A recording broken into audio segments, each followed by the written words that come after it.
Comments में अपने विचार भी बता देंगे। आगे बढ़ेंगे, क्वेश्चन नंबर 1 से शुरू करते हैं फटाफट और समझते हैं कि कहानी क्या है। क्वेश्चन नंबर 1 क्या कहता है, जल्दी से बताएंगे, जवाब देंगे। 1 नंबर के लिए सवाल है आपका और आप पोल में जवाब देंगे, ठीक है, ताकि आप अपनी बात से पीछे ना हटें कि हम तो ये वाला नहीं ये वाला जवाब दिया था, ये सब नहीं चलेगा, ठीक है जी। चलिए फटाफट से बताइए। Question number 1, which of the following, ये सीरीज आप डेली कंटिन्यू रखने की कोशिश करेंगे, कल एक्स्ट्रा छुट्टी हो गई थी आपकी और बर्थडे पे तो छुट्टी थी ही। Question number 1, which of the following theorist is not related to gender schema theory, यानी निम्नलिखित में से कौन सा सिद्धांतकार लिंग स्कीमा सिद्धांत से संबंधित नहीं है। अब जेंडर स्कीमा थियरी, ये क्वेश्चन पूछा जा चुका है DEET+B में और कहीं भी पूछा जा सकता है, क्योंकि जेंडर ऐसा टॉपिक है जो सारे टीचिंग एग्जाम्स में आता है और आना भी चाहिए, है ना। तो which of the following theorist is not related to gender schema theory, यानी कौन सा थियरिस्ट है जिसने जेंडर स्कीमा थियरी पे, यानी लिंग स्कीमा, जेंडर और सेक्स डिफरेंट है, ये हम सभी जानते हैं। सेक्स एक बायोलॉजिकल कंस्ट्रक्ट है, यानी जैविक संरचना है, आपकी बायोलॉजी निर्धारित करती है, और जेंडर समाज बना देता है, ठीक है जी। तो बताइए जरा फटाफट से, जेंडर स्कीमा थियरी से कौन कौन रिलेटेड नहीं है। अब ये जेंडर स्कीमा थियरी का सवाल थोड़ा नया होने लगा है, क्योंकि जनरली जेंडर स्कीमा थियरी पे ये लोग नहीं जाते थे, है ना। तो कैरल लिन या फिर हाल्वर्सन, सिगमंड फ्रॉइड या सेंड्रा बैन, बताइए फटाफट से बताइए। जो भी आप जवाब दे रहे होंगे, यहाँ पे दिखाई नहीं पड़ रहा है, कल से पड़ेगा। तो यहाँ पे आंसर होगा सिगमंड फ्रॉइड। क्यों? क्योंकि नॉट लिखा हुआ है, और जो नॉट का हमारा सीधा सा रूल होता है, जो पूछा क्या है, जो सही नहीं है, तो जो सही नहीं है वही सही है, क्योंकि पूछा ही नहीं है, ठीक है। तो अब इसको समझ लेते हैं। देखो, सिगमंड फ्रॉइड बात करते हैं माइंड की, सबकॉन्शियस माइंड, कॉन्शियस माइंड, है ना, अनकॉन्शियस माइंड, पर्सनैलिटी की थियरी है इनकी। इन्होंने जेंडर स्कीमा थियरी नहीं दी है, ठीक। जेंडर स्कीमा थियरी पे बात कैरल लिन ने की है, हेल्वर्सन ने की है, सेंड्रा बैम ने तो इसको इंट्रोड्यूस ही किया था। सेंड्रा बैम ने बहुत काम किया किसको लेकर के, जेंडर को लेकर के, या विमेन अपलिफ्टमेंट को लेकर के, ठीक। तो समझते हैं कहानी क्या है और जेंडर स्कीमा थियरी है क्या बेसिकली। इन तीनों की बात कभी और अलग से, ये वाला टॉपिक भी मैं आपको कराऊंगी, मैं लिख भी लेती हूँ, कहीं पे नोट कर लेना राहुल। जेंडर स्कीमा थियरी, ये जो टर्म्स वाली सीरीज चलेगी ना बीच बीच में, उसमें ये भी आपको मैं एक्सप्लेन कर दूं, क्योंकि ये ऐसा टॉपिक है जो जनरली नहीं आता पेपर में, लेकिन आ गया तो आपको पता होना चाहिए, ठीक। तो जेंडर स्कीमा थियरी की बात सेंड्रा बैम ने की है। जेंडर स्कीमा थियरी बेसिकली आपके स्कीमा, आप समझते हैं कि जो भी आपका मेंटल स्ट्रक्चर है, मानसिक संरचनाएं हैं, जो भी चीजें आपने दिमाग में स्टोर करके रखी हुई हैं, जो भी आपकी अंडरस्टैंडिंग है, जो भी सारा डेटा है आपके ब्रेन में ऑर्गेनाइज्ड फॉर्म में, ठीक है। जेंडर को लेकर के जो स्कीमा है वो जेंडर स्कीमा है। वो आता कहां से? समाज से आता है। कई बार इसमें स्टीरियोटाइप्स भी आ जाते हैं। क्यों? क्योंकि हम आसपास देख रहे हैं, मम्मी को हमने खाना बनाते देखा है, पापा को रिमोट लेके टीवी के सामने बैठे हुए देखा है, हमें लगता है तो कि जो, अगर आप फीमेल हैं तो बहन का काम है खाना बनाना, मैं लड़का हूं तो क्यों खाना बनाऊं, और भाई का काम है टीवी देखना या कुछ और बाहर से सामान ला देना। तो ये जेंडर स्कीमा हमारा बनता है कई बार कहां से? एनवायरमेंट से। स्टीरियोटाइप्स भी इसके अंदर आ जाते हैं कई बार, ठीक। तो इसमें 2-3 फैक्टर्स हैं जिसकी बात आपका सेंड्रा बैम ने की है। ये सेंड्रा बैम है और इन्होंने बताया, सेंड्रा बैम अगर पूछ लेता कि किसने दी है थियरी, तो इन तीनों का नाम सही हो जाता है। Specially Sandra Bem is important in this case, ठीक, या इस कॉन्सेप्ट के लिए सेंड्रा बैम इंपॉर्टेंट हो जाती हैं। जेंडर स्कीमा कहते हैं इसको, स्कीमा को स्कीमा ही कहेंगे। Societies believe about the traits of females and males, क्योंकि ये जेंडर है तो जेंडर एक सोशल कंस्ट्रक्ट है, समाज के द्वारा बनाई गई संरचना है, समाज ने तय किया है लड़कियां ऐसे रहेंगी, लड़के ये करेंगे वो करेंगे, ठीक है जी। तो अगर हम देखें, societies believe about the traits of females and males, जो समाज का विश्वास है कि महिलाओं को ऐसे होना चाहिए, पुरुषों को ऐसा होना चाहिए, वो gender schema theory, gender schema को बनाता है, ठीक। और क्या चीजें इसमें आएंगी? इन्फ्लुएंसेस ऑन सेल्फ एस्टीम और एक्सेप्टेबल बिहेवियर्स। तो अगर आप समाज के बनाए हुए या जो भी आपका स्कीमा बना है जेंडर को लेकर के, तो अगर आप उसके हिसाब से चलते हैं तो आपको पता है कि एक्सेप्टेबल बिहेवियर कौन सा होगा और अनएक्सेप्टेबल बिहेवियर कौन सा होगा। Influences on the processing of social information, यानी सोशल इंफॉर्मेशन को आप कैसे प्रोसेस करेंगे। समाज में कोई मूवी देख रहे हैं, कुछ देख रहे हैं, उसमें आपको कौन सी चीज अटपटी लगेगी, कौन सी नॉर्मल लगेगी, ये आपके जेंडर स्कीमा थियरी पे डिपेंड करेगी अबाउट जेंडर, कि जेंडर को लेकर आपके विचार क्या हैं। अब इसमें आपका एनवायरमेंट भी बहुत बड़ा रोल प्ले करेगा, इसमें आपका कॉग्निटिव डेवलपमेंट, आपका दिमाग कितना डेवलप्ड है ना, वो भी इसमें बहुत मैटर करेगा। तो ये सब मिलाकर के हमारी एक जेंडर स्कीमा बनता है, जिसमें स्टीरियोटाइप्स भी कई बार आ जाते हैं। सीटेट इनवैलिड होगा, अब ये वो इधर उधर की जो बातें चल रही हैं, जब तरीके से चीजें सामने आ जाएंगी मैं आपके साथ शेयर कर दूंगी। ये बिना मतलब बहुत हल्ला बनाने का शौक बिल्कुल भी नहीं है ना, और वो अच्छा भी नहीं लगता, वो एक मैच्योर काम नहीं लगता। ये जिनको नया नया शौक है यूट्यूब पे वीडियोस बनाने का उनके लिए ठीक है ना। कुछ ठोस आए चीजें बिल्कुल फाइनल सामने तो उस पर बिल्कुल बात करेंगे। चलिएगा क्वेश्चन नंबर 2। मैं थोड़ा ज्यादा जल्दी में रहने की कोशिश नहीं करती हूँ यूट्यूब पे, जो भी होता है वो सबके सामने आ ही जाता है। ऐसा नहीं है कि गवर्नमेंट कुछ भी कर रही है तो उसको छिपा के रख लेगी, है ना। तो इस पर चर्चा करेंगे जब फाइनल कल सामने आ जाएंगी चीजें। क्वेश्चन नंबर 2 है, विच of the following mnemonic strategies is correct for the development of middle age children. Middle age children या मिडल चाइल्डहुड कह देते हैं हम, वही आपका 6 से 8, 8 से 11, यानी लेटर चाइल्डहुड वाली स्टेज में से ही 1-2 साल इधर उधर करके आप मिडल चाइल्डहुड मान सकते हैं। ठीक, तो पूछा है कि कौन सी स्ट्रेटजी करेक्ट है निमोनिक को लेकर के। निमोनिक क्या है, बेसिकली याद रखने का एक तरीका है। ठीक, कि आप जैसे SPCF मैंने आपको बताया हुआ प्याजे की थ्योरी के लिए कि 4 स्टेजेस हैं, sensory motor, pre operational, concrete operational और फॉर्मल ऑपरेशनल। तो इन चारों को सीक्वेंस में आप याद रख पाते हैं SPCF से, ये एक निमोनिक है ना। तो ऐसी स्ट्रेटजीज हैं, कई सारी एक्रोनिम्स हैं कुछ, जिनकी सहायता से आप क्या याद रख लेते हैं, आपको चीजें याद रह जाती हैं। तो मेमोरी में ठहराव की या रुकवाने की, एक तरह से मेमोराइज करने की टेक्निक है निमोनिक्स, जिसमें कई सारी चीजें आती हैं। ठीक, तो अगर हम देखें तो मिडिल एज चिल्ड्रन की बात हो रही है, यानी 5 से 11-12 साल तक के बच्चों की, वही लेटर चाइल्डहुड ही मान के चला करें आप। तो फर्स्ट ऑप्शन है 5 and 6 years old children can use external memory aids, यानी 5 और 6 वर्ष के बच्चे जो होते हैं वो बाह्य मेमोरी सहायता का उपयोग कर सकते हैं। कोई आपने उनको चार्ट दिखा दिया, कुछ और कोई एक पिक्चर देख ली उन्होंने, तो ये हो सकता है, बिल्कुल सही है, 5-6 साल का बच्चा कर सकता है, करेक्ट है। सेकेंड पॉइंट है, most children do not do grouping until at least the age of 10 years। 10 साल की उम्र तक जो है ज्यादातर बच्चे ग्रुपिंग नहीं कर पाते। सॉरी, याद रखने का तरीका है बेसिकली ग्रुपिंग भी, जैसे आप चंकिंग करते हैं, बात सही है, खुद से नहीं कर पाएंगे। 4 years old do conscious repetition spontaneously. देखो कॉन्शियस रेपिटेशन जो है 10 साल की उम्र से पहले, कि आप एक निमोनिक का प्रॉपर यूज कर पाए, उसकी शॉर्ट फॉर्म्स याद रख पाए, उसको स्पॉन्टेनियसली जो भी कहानी बताई गई है पूरा याद रख पाए, तो ये आपका मुश्किल है। तो फर्स्ट और सेकंड यहां सही हो जाएंगे, फर्स्ट और सेकंड, थर्ड ऑप्शन। ठीक है, आगे बढ़ेंगे नेक्स्ट क्वेश्चन पे। बाकी मेमोरी पे चर्चा बैच में करेंगे अलग से, क्योंकि मेमोरी जो है अपने आप में एक बड़ा सा टॉपिक है। सीटेट में तो आता नहीं है, एक आध क्वेश्चन कभी आ जाता है तो आ जाता है। न्यू बैच कब आएगा सीटेट का बता देंगे ना, कभी तो रिकॉर्डेड बैच चल रहा है, जैसे ही सीटेट अनाउंस होगा अगर कुछ चेंजेस होते हैं तो उसके अनुसार फिर लाएंगे। ठीक, और नहीं होते हैं तो ये तो है ही बैच। ठीक, टाइप्स ऑफ निमोनिक डिवाइसेस। अब कुछ निमोनिक के डिवाइसेस हैं, जैसे एक्रोनिम हो सकते हैं, जो शॉर्ट फॉर्म्स हम कह देते हैं। जैसे हमें हमारे सर ने पढ़ाया था ये जो आपके प्लैनेट्स हैं, कि my very efficient mother just served us nuts. अब ये क्या है, ये सारे आपके प्लैनेट्स, तो एक एक्रोनिम बन गया, या हम SPCF का एक एक्रोनिम बना लेते हैं, सम पीपल कांट फोकस। तो आपने हर एक लेटर से एक स्टोरी बनाई हुई है, एक सेंटेंस बनाया हुआ ताकि याद रहे, एक कहानी है। ठीक, मेथड ऑफ लोकी होता है कि आप पूरे दिमाग में एक विजुअलाइजेशन करते हैं, कौन सी चीज कहां से जुड़ी हुई है, और प्लेसेस से जोड़ करके उसको, ये भी याद रखने का एक तरीका है। कई बार हम राइम्स के थ्रू याद रखते हैं चीजें, है ना। चंकिंग, कि आपने फोन नंबर है मान लीजिए, तो उसको 3-3 या 4-4 के टुकड़ों में तोड़ करके याद कर लिया, है ना। जैसे 9599, फिर इसको बाकी सबको मतलब 3 और 4 के ग्रुप में याद कर लिया, एसोसिएट कर लिया किसी चीज को दूसरी चीज के साथ। तो ये सब निमोनिक्स हैं, यानी याद रखने के तरीके हैं। क्वेश्चन नंबर 3 देखिएगा एक बार, क्या कहता है क्वेश्चन नंबर 3। ये कहता है dash seeks to measure quantitative differences in cognitive abilities by using tests that indicate or predict cognitive abilities। यानी डैश उन परीक्षणों का उपयोग करके संज्ञानात्मक क्षमताओं में मात्रात्मक अंतर को मापता है जो संज्ञानात्मक क्षमताओं को इंगित करते हैं। मतलब क्या हुआ, यानी आपकी संज्ञानात्मक क्षमताएं, यानी संज्ञानात्मक मतलब दिमाग से related, thinking, reasoning, problem solving, decision making, memory, imagination, जो भी काम दिमाग से होते हैं वो कॉग्निटिव डेवलपमेंट में यानी संज्ञानात्मक विकास में आते हैं। तो संज्ञानात्मक क्षमताओं को मापने का मात्रात्मक तरीका, कि हम क्वांटिफाई कर पाए कि इतने % आपका दिमाग काम करता है, जैसे IQ भी हो गया फॉर दैट मैटर, तो भी कहीं ना कहीं संज्ञानात्मक क्षमताओं को मापने का ही एक तरीका है। हालांकि हार्वर्ड गार्डनर IQ को मानते नहीं है।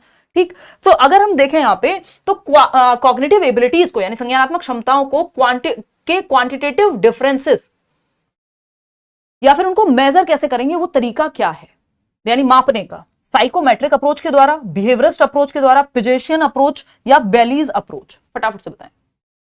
इसका सिंपल सा जवाब होगा साइकोमेट्रिक अप्रोच। पियाजे कोई परसेंटेज का क्राइटेरिया थोड़ी रखे हुए हैं, तो साइकोमेट्रिक अप्रोच है ये, जिसके माध्यम से जितने भी आपके आईक्यू टेस्ट हैं या आपके पर्सनैलिटी टेस्ट हैं, इंटेलिजेंस के टेस्ट हैं, जिनमें भी मेजर किया जा रहा है, मापा जा रहा है पर्सनैलिटी को, यानी आपके व्यक्तित्व को, आपकी बुद्धि को, है ना, दिमाग को, ये सारी चीजें साइकोमेट्रिक अप्रोच के अंदर आएंगी, जिसके द्वारा हम मेजरमेंट कर रहे हैं हमारी संज्ञानात्मक क्षमताओं का, यानी कॉग्निटिव एबिलिटीज का। क्वेश्चन नंबर 4 देखिएगा एक बार। क्वेश्चन नंबर 4 क्या कहता है, देखिए, in the context of language development what term is used to describe the phenomenon where children overgeneralize grammatical rules such as saying good instead of went. यानी कि भाषा विकास के संदर्भ में उस घटना का वर्णन करना है या उस कॉन्सेप्ट के बारे में बताना है जब बच्चा किसी शब्द का उपयोग करने में व्याकरणिक नियमों में वो भूल करता है या अति सामान्यीकरण कर देता है। जैसे संज्ञा और क्रिया है, यानी नाउन और वर्ब है मान लीजिए, तो वो उसमें कुछ ना कुछ गड़बड़ कर देगा, उसकी फॉर्म्स को समझने में उसको होती है दिक्कत, अति सामान्यीकरण कहते हैं इसको। जैसे कि वेंट के बजाय वो गोड बोल रहा है, मतलब क्या हुआ, उसको लग रहा है जो फर्स्ट फॉर्म होती है आपकी गो की, इसी में ईडी लगा देंगे, क्योंकि कुछ वर्ड्स में ईडी लगा करके सेकेंड फॉर्म बन जाती है, तो यही जो है सही बन जाएगा, जबकि जो गो है उसकी सेकेंड फॉर्म क्या होगी, वेंट होगी। लेकिन उसने ईडी लगा दिया क्योंकि कहीं पे कोई नियम सीखा और उसको हर जगह यूज करने लग गया, है ना। फॉर एग्जाम्पल, जैसे ईट का वो ईटेड भी बना सकता है, तो जो आपकी नाउन और वर्ब की जो फॉर्म्स हैं उनमें वो कुछ रूल कहीं से सीखता है, वो हर जगह लागू करने लगता है जहां वो लागू नहीं भी होता। इसको ओवर जनरलाइजेशन कहते हैं, यानी अति सामान्यीकरण कहते हैं नियमों का। तो second option is the right answer. ये बहुत जगह पे पूछा जा चुका है, बहुत ही आम सा जवाब है, कोई मेंटोस जिंदगी वाला क्वेश्चन नहीं है, एकदम आम जिंदगी वाला सवाल है, ठीक। क्वेश्चन नंबर 5 देखिएगा, क्या कहता है भाई क्वेश्चन नंबर 5। क्वेश्चन नंबर 5 कहता है, in Kohlberg's theory of moral development which level involves making moral decisions based on the social contract and individual rights। यानी कोहलबर्ग के नैतिक विकास के सिद्धांत में किस स्तर पर सामाजिक अनुबंध और व्यक्तिगत अधिकारों के आधार पर नैतिक निर्णय लेना शामिल है। यानी कहां पे व्यक्ति डिसीजन लेगा, किस बेसिस पे, social contract and individual rights पे, कि समाज को बनाए रखने के लिए कुछ चीज जरूरी है बट इंडिविजुअल के भी राइट्स हैं, है ना। तो रेड लाइट जंप नहीं करनी है, बट कोई एक्सेप्शनल केस है जहां किसी जान बचानी है या कुछ, तो एम्बुलेंस को रास्ता दे देते हैं कई बार, है ना। या फिर अगर हम बात कहें तो जो एक बहुत ही पुरानी सी सेइंग है, आपने मॉरल एजुकेशन में कहीं ना कहीं पढ़ा होगा कि वो झूठ जो किसी की जान बचाने के लिए बोला जाए उसको झूठ नहीं कहते। तो वो क्या है, social contract and individual rights, कि इंडिविजुअल के भी अपने राइट्स हैं। या कई बार जो धरना प्रदर्शन आप देखते हैं या चीजें होती हैं वो इसी स्टेज में आती है, और ये पोस्ट कन्वेंशनल स्टेज है कि इंडिविजुअल के भी राइट्स हैं। समाज में तो एक नियम चाहिए, लेकिन इंडिविजुअल राइट्स के लिए जहां जरूरत पड़े खड़े होना चाहिए। तो ये क्या हुआ, उत्तर परंपरागत स्तर है, पोस्ट कन्वेंशनल लेवल है, ठीक है। 5th स्टेज है ये, पर्टिकुलरली अगर हम देखें कोहलबर्ग के नैतिक विकास के सिद्धांत में। क्वेश्चन नंबर 6 देखिएगा, फटाफट से बताओ। और question number 6 says which term refers to the ability to understand and share the feelings of another person and is crucial for social development। यानी वो कौन सा शब्द है, कौन सा टर्म है, कौन सा तथ्य है, whatever you want to call it, जो जब किसी अन्य व्यक्ति की भावनाओं को समझने और साझा करने की क्षमता को संदर्भित करता है, जो वो शब्द पहचानना है, और सामाजिक विकास के लिए अति महत्वपूर्ण है। यानी सामाजिक विकास आपका बेहतर होगा, यानी आप लोगों को बेहतर समझ पाएंगे, समाज में कैसे रहना है, क्या तौर तरीके हैं, क्या नियम कायदे कानून है, उन सब के साथ बेहतर डील कर पाएंगे यदि आपके अंदर ये क्षमता है। कौन सी क्षमता, लोगों की फीलिंग्स को शेयर करने की, महसूस करने की। क्या कहलाएगा ये, एम्पैथी कहलाएगा। नहीं, सिंपैथी को हम बहुत पॉजिटिव नहीं मानते हैं आपकी साइकोलॉजी में, या ये आपके पूरे सिलेबस में भी अगर मैं इधर उधर की बात ना करूं तो सिंपैथी बहुत पॉजिटिव नहीं है, आपको अवॉइड बचना है सिंपैथी से। सिंपैथी इज दया, कहीं ना कहीं आप कर रहे हैं किसी पे, एंड दया किसी को नहीं अच्छी लगती। Empathy is the right word. Empathy कि आप दूसरे के शूज में खुद को रख करके देख पाए, समानुभूति जिसको हम कहेंगे। और एम्पैथाइज अगर आप बेहतर कर पाते हैं तो आपका सोशल डेवलपमेंट बेहतर होगा, आप लोगों को बेहतर समझ पाएंगे, आप उनकी भावनाओं को, उनकी इंटेंशंस को और वो खुद को उनकी जगह पे रख के देख पाएंगे। तो एम्पैथी मस्ट है, sympathy is not the right word या फिर राइट टर्म, पॉजिटिव नहीं है बहुत ज्यादा सोशल डेवलपमेंट के लिए, ठीक है। हाँ, एल्ट्रुइज्म तो एक तरह से परोपकारिता हो गई कि आपको दान करना पसंद है, मानवता की भलाई करना पसंद है, नॉल। ईगोसेंट्रिज्म तो सेल्फ सेंटर्ड है आप, यानी खुद के बाहर कुछ और देख ही नहीं पाते हैं। क्वेश्चन नंबर 7 देखिएगा एक बार, जवाब दीजिएगा फटाफट से। Which developmental milestone typically occurs first in infancy. यानी विकासात्मक प्रकार्यों में सबसे पहला जो माइलस्टोन है या डेवलपमेंटल टास्क जिसको हम कह देते हैं, सबसे पहले इन्फेंसी में कौन सा एक टास्क आता है या माइलस्टोन अचीव करता है बच्चा? इन्फेंसी आप जानते हैं शैशवावस्था, जन्म से 2 वर्ष हम जनरली देखते हैं, लेकिन डेवलपमेंटल टास्क यानी विकासात्मक प्रक्रियाओं के परिप्रेक्ष्य में या पर्सपेक्टिव में अगर मैं कहूं तो जन्म से 6 वर्ष तक हम देखते हैं इन्फेंसी को। जो हैविंगर्स ने ये दिए हैं बेसिकली, जो आपके डेवलपमेंटल माइलस्टोन्स हैं, केवीएस में भी इस बार पूछे गए थे और कई जगह पे पूछे जा चुके हैं, इंपॉर्टेंट हैं। तो अगर हम देखें जो डेवलपमेंटल माइलस्टोन्स हैं वो हैविंगर्स्ट बात करते हैं इनकी, और हैविंगर्स्ट ने बर्थ टू 6 ईयर्स को इन्फेंसी माना है यहाँ पे, जो उन्होंने डेवलपमेंटल टास्क दिए हुए हैं। पहला ऑप्शन है वॉकिंग इंडिपेंडेंटली, यानी स्वतंत्र रूप से चल पाना। सबसे पहले कौन सा होगा ये पूछा है, ये होंगे तो सारे जन्म से 6 वर्ष में, लेकिन सबसे पहले कौन सा होगा? क्रॉलिंग यानी रगड़ रगड़ के घिस के रेंग करके चल रहा है बच्चा। बैबलिंग बलबलाना जिसको हम कह रहे हैं। ग्रेस्पिंग ऑब्जेक्ट्स यानी वस्तुओं को पकड़ पाना, कि पेन है रखा हुआ है या कोई टेबल पे कोई बॉटल रखी हुई कहीं रखी हुई तो वो ग्रास्प कर पा रहा है यानी पकड़ पा रहा है बच्चा।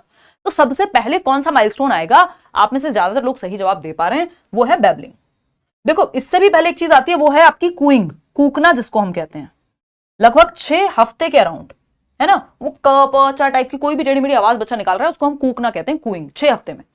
बैबलिंग आ जाती है 6 महीने के अराउंड, कई बार इससे भी पहले 4 से 6 महीने के बीच में। तो अराउंड 4 to 6 मंथ्स में जब बैबलिंग आ जाएगी, बलबलाना जिसको हम कहते हैं, सिंगल सिलेबल जो है बच्चा यहां बोलने लगेगा, यानी ब म च जो सिंगल सिलेबल्स हैं उनको यूज करने लगेगा, बलबलाना। ये क्रॉलिंग थोड़ा और 6 महीने से और आगे 6-8 महीने में जाकर के कर पाता है बच्चा। वॉकिंग इंडिपेंडेंट लगभग साल भर लग जाएगा। ग्रैस्पिंग ऑब्जेक्ट्स भी वही 8 महीने के अराउंड, ठीक है। तो यहां पर बलबलाना इज द राइट वर्ड। आगे बढ़े, क्वेश्चन नंबर 8 देखिएगा एक बार, फटाफट से जवाब दीजिएगा। ये आपके प्यारे वाइगोस्की का क्वेश्चन है। वाइगोस्की और पियाजे से कितना लगाव है सारे टीचिंग एग्जाम्स को, ये आप सभी जानते ही हैं। क्वेश्चन नंबर 8 देखिएगा। In Lev Vygotsky's theory of cognitive development, what term describes the range of tasks that a learner can perform with the help of a more knowledgeable person but cannot yet perform independently?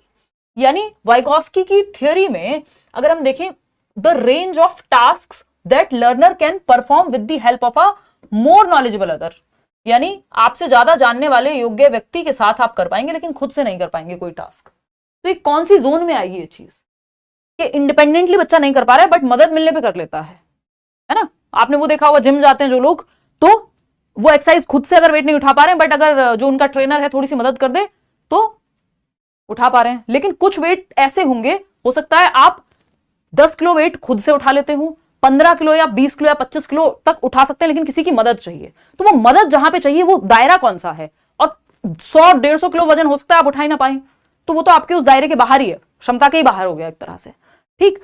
तो अगर हम बात कर रहे हैं यहां पे, तो वो कौन सा दायरा है जहां पे आप किसी की मदद से कोई काम कर सकते हैं लेकिन खुद से नहीं कर पा रहे हैं? जैसे बच्चा जो है, कई बार मदर उसकी अगर हेल्प कर दें तो वो लिख पाता है, कोई चीज कर पाता है, खुद से उसको दिक्कत होती है। जैसे जब आप छोटे होंगे आपको याद होगा, सर्कल कई बार बनाया जाता था कि आप सर्कल के बाहर जब आप स्केचिंग कर रहे हैं या कोई भी कलर कर रहे हैं तो वो बाहर ना जाए, यानी मदद मिल रही है किसकी? सर्कल की।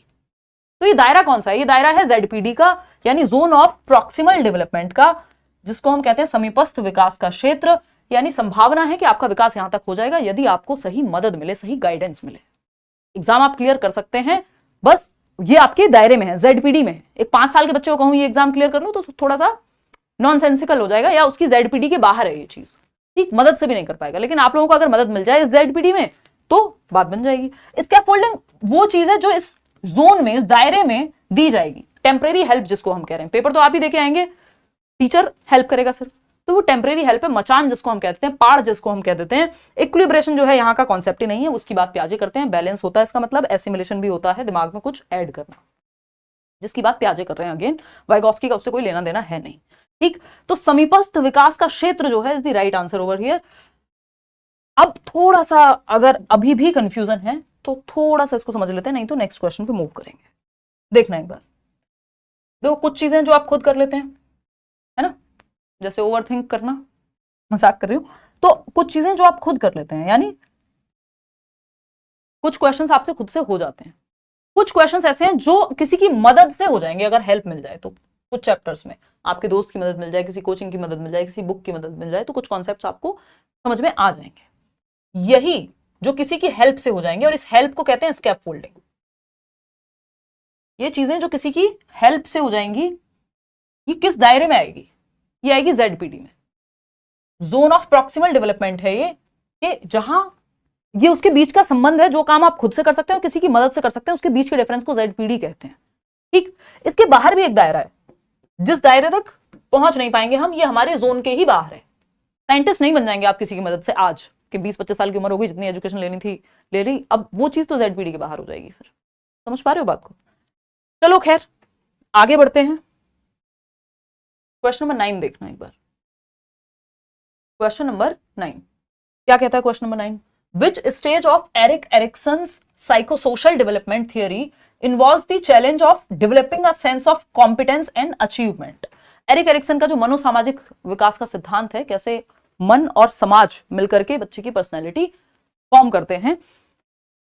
8 स्टेजेस दी हैं, जन्म से ही या बचपन से ही अगर मैं कहूं, और बुढ़ापे तक की स्टेज लाइफ स्पेन थियोरी भी कहते हैं, क्योंकि इन्होंने थ्रू आउट पूरी लाइफ को कवर कर दिया 8 के 8 स्टेज में, और बहुत मजेदार थियोरी है। ठीक, एरिक एरिक्सन के मनोसामाजिक विकास सिद्धांत के किस चरण में योग्यता और उपलब्धि की भावना विकसित होती है? हर एक स्टेज में एक चैलेंज होगा। एरिक्सन के अकॉर्डिंग हर एक स्टेज में एक द्वंद्व है, एक कॉन्फ्लिक्ट है, ठीक है ना।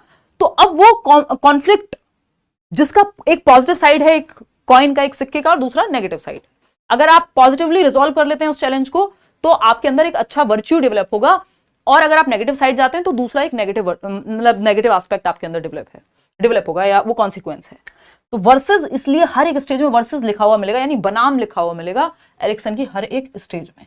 ठीक, तो वो कौन सी स्टेज है जिसमें अगर आप चैलेंज पार कर लेते हैं तो आपको sense of competence and achievement आएगा, कि आप कोई चीज अचीव कर सकते हैं, ये क्षमता या ये विश्वास आपके अंदर आएगा। कौन सी स्टेज है? देखो, ट्रस्ट वर्सेस मिसट्रस्ट तो आपकी जन्म से 1.5 साल के आसपास तक की स्टेज है, जहां पे अगर बच्चे को ठीक से केयर मिले, फीडिंग मिले प्रॉपर, तो क्या होगा, लव वार्मथ ये सब मिले, तो उसके अंदर जीवन को लेकर के या लोगों के प्रति ट्रस्ट विकसित होता है। नहीं तो अगर इसका ऑपोजिट है, टाइम पे खाना नहीं मिल रहा, कोई ध्यान नहीं रख रहा, कोई गले नहीं लगाता है ना, कोई बाबू बेबी नहीं करता, तो फिर बाद में दिक्कत आती है, मतलब मिसट्रस्ट की भावना आ जाएगी। ठीक, तो ये तो पहली स्टेज है, ये तो होगा नहीं। इनिशिएटिव वर्सेस गिल्ट, इसके 1.5 से 3 साल के करीब, 1.5 to 3 years of age. Industry versus inferiority, industry versus inferiority is the right answer. यहाँ पे आप इंडस्ट्रियस होते हैं, यानी उद्योग मतलब वो नहीं कि बिजनेस लगा रहे हैं, उद्योग से मतलब है यहाँ कुछ एक्टिविटी कर रहे हैं। तो उद्योग बनाम हीनता, यानी आप स्कूल जाना शुरू कर देते हैं, ये अराउंड 5 से 12 के अराउंड की एज है, स्कूल एज भी कह सकते हो आप इसको, प्याजे की भाषा में कॉन्क्रीट ऑपरेशनल मूर्त संक्रियात्मक 7 से 11 वर्ष। नॉर्मल अगर आम डेवलपमेंट की स्टेजेस देखें तो ये लेटर चाइल्डहुड है, 6 से 12 वर्ष, क्योंकि 6 साल का बच्चा पहली कक्षा में होता है, ये बात आपको पता होनी चाहिए। ठीक है जी। तो इंडस्ट्री वर्सेस इंफीरियोरिटी, यानी बच्चा अपने स्कूल के स्किल्स सीखेगा, स्पोर्ट्स में इन्वॉल्व होगा, वहां के रूल्स सीखेगा, होमवर्क करना सीखेगा, तो ये सारी चीजें अगर वो अच्छे से कर पाता है, सीख पाता है, तो उसके अंदर इंडस्ट्रियस होने का गुण पैदा होगा कि वो आगे तक मेहनती और चीजें बनाता चला जाएगा। नहीं तो इंफीरियोरिटी आएगी, उसको अपने बारे में हीनता महसूस होगी यदि वो स्किल्स को नहीं सीख पा रहा है या चीजें नहीं कर पा रहा है। इंटेग्रिटी वर्सेस डिस्पेयर, बहुत दुनिया भर के, मतलब ये बाद की बात है। ठीक, चलिएगा खैर आगे बढ़ते हैं। क्वेश्चन नंबर 10 देखिएगा। क्वेश्चन नंबर 10 क्या कहता है, बताओ फटाफट से कमेंट करके। कल से करेंगे भाई 9 बजे क्लास।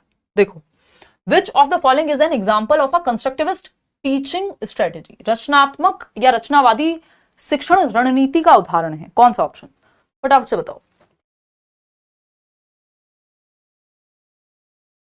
अभी टेंशन ना लो, अभी सीटेट का फाइनल हो जाएगा कल, तब हम उस पर चर्चा करेंगे, डोंट वरी। ठीक, विच of the following is an example, देखो अगर कोई टेंशन की बात है तो उसको 1 दिन पहले या 4 दिन पहले ही टेंशन लेके क्या होगा, फाइनल हो जाए तभी कुछ हो पाएगा।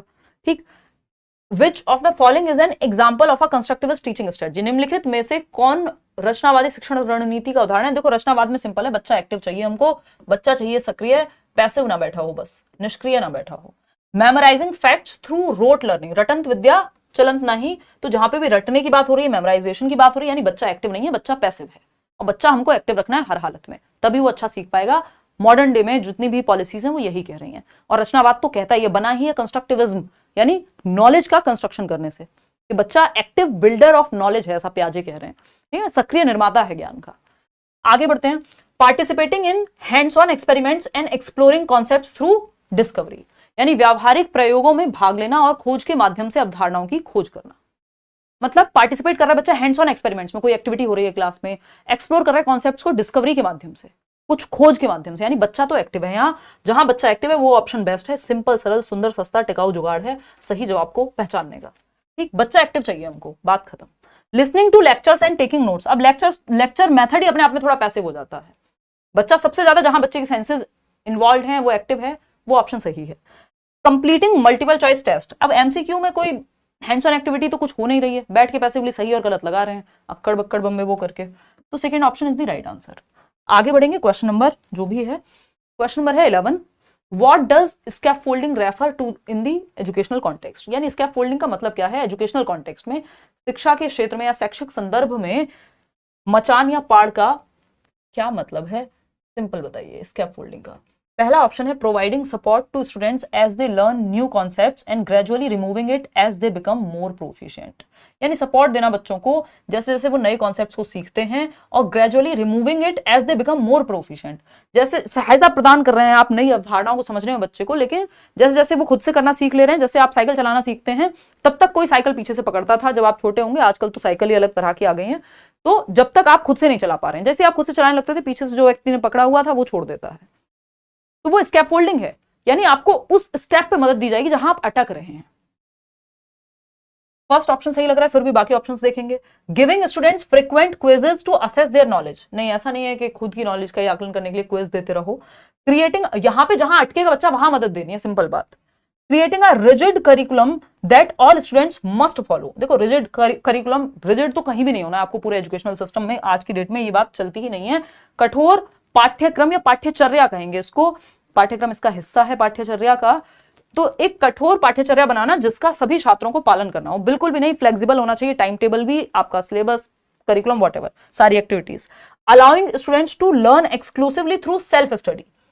नहीं, तो first option is the right answer. Scaffolding में आप हिंट देते हैं बच्चे को, हाफ सॉल्व्ड प्रॉब्लम्स देते हैं, जिस स्टेप पे वो अटकता है वहां उसको मदद देते हैं, टेम्परेरी हेल्प है, परमानेंट नहीं है। इसको मैं आपके साथ पेपर में नहीं जाऊंगी, यहां डिस्कशन कर रहे हैं, जहां जहां डिफिकल्टी होगी वो प्रॉब्लम सॉल्व होती जाएगी, ठीक है ना, हो जाएगा वो भी अमन, अभी तो होगा। क्वेश्चन नंबर 12 देखिएगा। In the context of educational technology, ET बोल देते हैं इसको, शैक्षिक प्रौद्योगिकी के संदर्भ में, शैक्षिक प्रौद्योगिकी के संदर्भ में what is the primary advantage of using interactive white boards in the classroom. यानी मुख्य लाभ क्या है, प्राथमिक लाभ क्या है एजुकेशनल टेक्नोलॉजी में जब आप इंटरैक्टिव व्हाइट बोर्ड्स को यूज करते हैं। वो आपने देखे होंगे जिन पे प्रोजेक्टर्स लगे होते हैं व्हाइट क्लासरूम में, आजकल तो डिजिटल बोर्ड्स आ गए हैं। तो इंटरैक्टिव व्हाइट बोर्ड्स का फायदा क्या है ये पूछा है। पहला ऑप्शन है they are cost effective and require minimal training. ये लागत कम लगती है, आप इसको डिजिटल बोर्ड भी मान सकते हो। देखो लागत कम नहीं लगती, बहुत महंगे आते हैं। पहली बार लिया था आज से 4.5 साल पहले, बैंड बज गई थी, एक गाड़ी के बराबर की कीमत थी। ठीक, तो ये कहना गलत होगा। They facilitate dynamic presentations and interactive learning activities. यानी ये जो आपका एजुकेशनल टेक्नोलॉजी में, बेसिकली एजुकेशनल टेक्नोलॉजी है क्या, टेक्नोलॉजी को एजुकेशन में यूज करो ताकि इफेक्टिव बन जाए एजुकेशन, बेहतर तरीके से आप एजुकेशन दे पाए। जैसे ये जो पूरी प्रक्रिया चल रही है, आप घर से बैठ के देख रहे हैं, मैं यहाँ पे बोर्ड बता पा रही हूँ, पिक्चर दिखा पा रही हूँ आपको, ये एजुकेशनल टेक्नोलॉजी का ही उदाहरण है। ठीक, इसमें हम आईसीटी भी देखते हैं, यानी इंफॉर्मेशन कम्युनिकेशन टेक्नोलॉजी, कि इंफॉर्मेशन को कम्युनिकेट कर पा रहे हैं हम माध्यम से किसके, टेक्नोलॉजी के। ठीक है जी। तो अगर हम बात करें सेकंड ऑप्शन की, they facilitate dynamic presentations and interactive learning activities, ये बात सही लग रही है हमें। देखो कॉस्ट इफेक्टिव नहीं होते, सस्ता नहीं होता। वे गतिशील प्रस्तुतियों और इंटरैक्टिव शिक्षण विधियों की सुविधा प्रदान करते हैं। यानी एक तो अलग अलग चीजें आप कर सकते हैं, यहाँ पे वीडियोस भी दिखा सकते हैं, पिक्चर्स भी दिखा सकते हैं, कुछ कलरफुल चीजें भी बना सकते हैं, एंड इंटरैक्टिव लर्निंग एक्टिविटीज, कई सारी एक्टिविटीज आप इसके माध्यम से करा पाएंगे। जबकि एक सिंपल व्हाइट बोर्ड या ब्लैक बोर्ड पे चॉक एंड टॉक से आप काम करते थे, अलग अलग कलर की चॉक भी अरेंज नहीं हो पाती थी। यहाँ पे ना आपको हाथ गंदे करने हैं और ना कुछ और होना है, सिंपल बहुत सारी चीजें आप कर सकते हैं एक इंटरैक्टिव बोर्ड के माध्यम से। तो ये डायनेमिक है, मल्टीपल चीजें कर सकता है। ठीक, they replace the need for textbooks and other resources. ऐसा नहीं है कि अदर रिसोर्सेज की अब नीड ही नहीं रहेगी, बुक्स से पढ़ने की जरूरत ही नहीं रहेगी, वो सब बेकार की बातें हैं। फोर्थ ऑप्शन है दे ऑटोमेटिकली असेस स्टूडेंट परफॉर्मेंस, यानी खुद से ही आकलन कर पाते हैं बच्चों की परफॉर्मेंस का। क्या व्हाइट बोर्ड खुद से या स्मार्ट बोर्ड खुद से कर लेगा आकलन? नहीं भाई। तो third option, second option is the right answer. आगे बढ़ेंगे, क्वेश्चन नंबर 13 देखिएगा। व्हाट इज वन की benefit of using cooperative learning strategies in the classroom, यानी सहयोगी शिक्षणात्मक रणनीतियों का इस्तेमाल करने का लाभ क्या है कक्षा में। कोऑपरेटिव लर्निंग स्ट्रेटजीज क्या है, जहां बच्चे एक दूसरे को कोऑपरेट करके, सहयोग करके एक दूसरे का सीख रहे हैं, चाहे वो ग्रुप में कोई बच्चा जिसको कोई टॉपिक अच्छे से आता है वो दूसरे की मदद ले रहा है, कोई किसी को मदद दे रहा है, ये सारी चीजें फटाफट से बताइएगा, फिर हम आगे बढ़ेंगे। 7 क्वेश्चंस और हैं, 20 क्वेश्चंस हमको करने हैं।